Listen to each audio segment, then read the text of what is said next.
Spurs fans. I've got the unofficial mayor / official, whatever you'd like to call him, Skip Bayless to my left.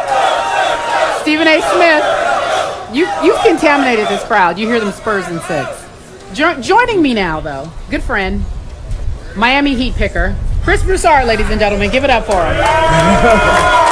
Welcome. So, Chris, much like Stephen A., you were at the game last night, and you heard our first debate. What happened with LeBron? Well, first of all, let me say I'm overjoyed for my longtime friend Skip Bayless. Why is that? Because this is 2 years of pent-up frustration where you had to hold your tongue about LeBron and give him his props. And now you get to What about the end of Game 6 last year when he came completely unglued? Well, he hit that three-pointer. I know, that. but he had that 3 turnovers in the last 6 minutes, and he missed the shot to tie. And they won the game, so you were limited. Exactly. I know, but this is the first time you've been unbridled and released. I just react to what I see. But I'll say this. Oh, God. The thing is, Skip, it sounded to me like your criticism is not really of LeBron. It's of, I guess, the Heat training staff or whoever is in. He's not a doctor. Whoever's in charge of making sure he's hydrated, but getting you him play IVs ball, at Chris. halftime You just or whatever. learn early. You have to do this. You don't know as a player. You rely on your training, your staff. How many years has he played now? What is it? Well, Stephen A. hit on the head. He has a history of cramping. We don't even know if it was the heat because he's cramped in regular conditions. I was there in 2009 against Orlando in the playoffs. He cramped. We know Oklahoma City. He Game cramped. 4. Detroit in 2007. He cramped. So clearly he has a history with this. And you haven't heard one athlete, one professional athlete say they could play through that. Okay, on Game 4 when he cramped, then Stephen A., you and I were on SportsCenter before Game 5. And you were making the case he might be hurt, like he might have a calf injury, and he might not be able to go in Game 5. That was when he was struggling because he was limping or whatever the case may be. But the point is, there's a difference between that and cramping. He's never been shy, and he's never hid when he's hurt. So was he hurt in Game 4, or was he cramping in Game 4? I'm talking about 2012. Yeah, I think there are different levels of cramping. And I think clearly this appeared to be more severe. Maybe it was the cramping in combination with the heat or whatever. But you can't, this is the thing. We've seen LeBron struggle in the finals before. Even last year, he was hesitant at times, admitted himself he had doubts about his jump shot. Last night, you saw none of that. Nope. He was playing tremendously. Even his last play, he goes aggressively the hole, scores. The three-pointer he hits in the corner. It was a big-time three. I would agree. So you can't, this isn't something where you can say, oh, the pressure got to him or this or that. I think his body just failed him at obviously an inopportune time. Even Isaiah Thomas told Yahoo, who played through maybe the best performance ever in finals history. 25 points in the third quarter on that bad ankle. Although I think Michael's flu game was up there with it. But go ahead. Look, I don't want to diminish what Michael did, but like Stephen A. said, a flu, an ankle, that's different than if your body is cramped up and you just really can't move. Here's all you need to know. And this is the point that I didn't bring up earlier. There was a play when LeBron James went in. I forget whether he missed or made the layup. But San Antonio was running back down the court on offense, and he stood on the baseline. And they had to come get him. Now, I'm going to ask you this question. That was the layup. I think that was when he tried to block Duncan? No. He was on offense. Went to layup and then stood on the baseline while San Antonio's offense went. What I'm saying to you is, does LeBron James not get back on defense? When have we ever seen that? We don't see that. He always, if nothing else, he gets back on defense. A matter of fact, when you're on a break, you're looking for LeBron because one of the things he specializes in is coming out of nowhere to block your shot, particularly on a break. So what I'm saying to you is that the fact that he wasn't even willing to get back on defense, and you had Dwayne Wade of all people with all of his injuries that he's had to deal with over the last couple of years, literally telling them, come get him, come get him. Listen, it's just one of those situations that's bad. It was inescapable. It's undeniable. I'm not talking about the series. LeBron James at his best with the Miami Heat, they could still lose to San Antonio regardless of what we're picking. But there's no denying that those cramps crippled him and just eviscerated the chances of the Heat winning the game. Help me out with this because you know this man very well. 7.5 minutes left. LeBron misses a three over from the wing. Dial ran at him. He missed it. And then as the play went on back to the other end, he immediately turned to Spoelstra and says, "Take me out, coach." To me, this is just me, because he's such a great player and such a good guy, this is showing a little bit of melodramatic mental weakness. Nobody does that. He made such a show of, "Take me out, coach." And it was more because he was gassed at that point than cramping. I didn't see cramps yet. I don't like that for his sake. It doesn't look good to your teammates. I don't think it looks good to fans everywhere, because big-time superstar players don't react that way.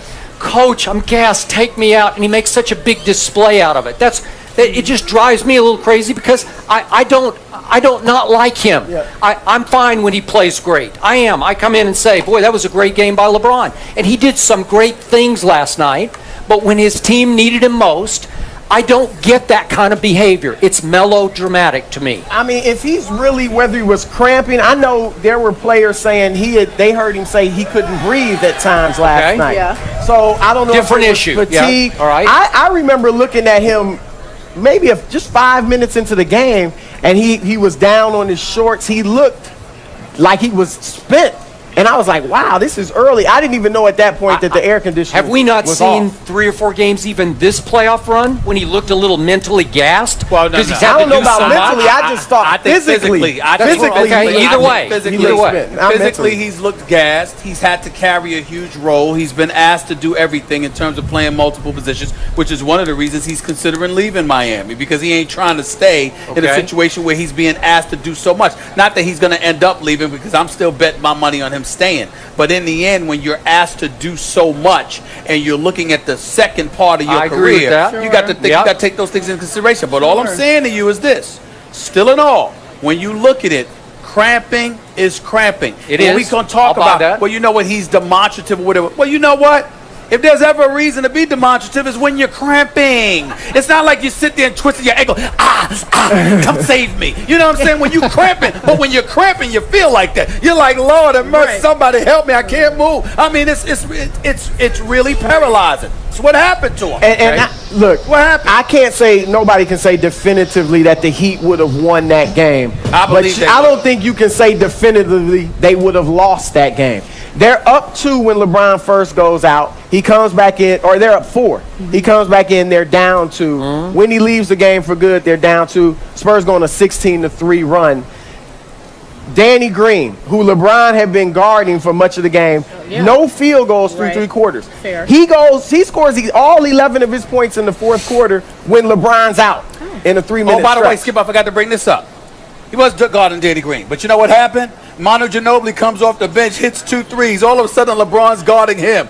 Then Manu doesn't score, but Marco Bellinelli That's comes right. and scores 8 points. Then right. LeBron is on him. So I'm just saying, let's remember this isn't Kevin Durant, the scoring machine. This is LeBron James, the all-purpose dude. Whatever you need, I can fix your problem. And he wasn't there when it counted most. You know what I do love about this conversation?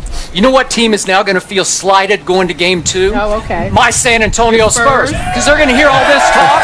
They're going to hear that, if LeBron had finished the game, you guys had no chance of winning. Hold on.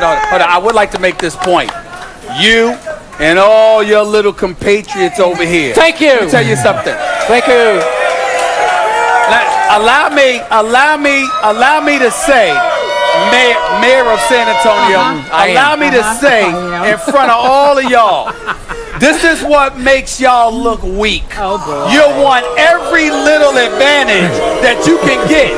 If you're the best, you should want dudes at their best. So when you win, there is no doubt. As opposed to you, I'm hoping this guy gets hurt. I'm hoping that guy can't play. I want San Antonio to get here. Which is what you've been doing for months. I had to go into last year's finals with Tony Parker with a pulled hamstring. Did I hear you say, you guys weren't at full strength? The Spurs weren't at full Dwayne strength? Wade was banged up last year, too. All That's right. why. And speaking of Dwayne Wade, I'm glad you brought him up.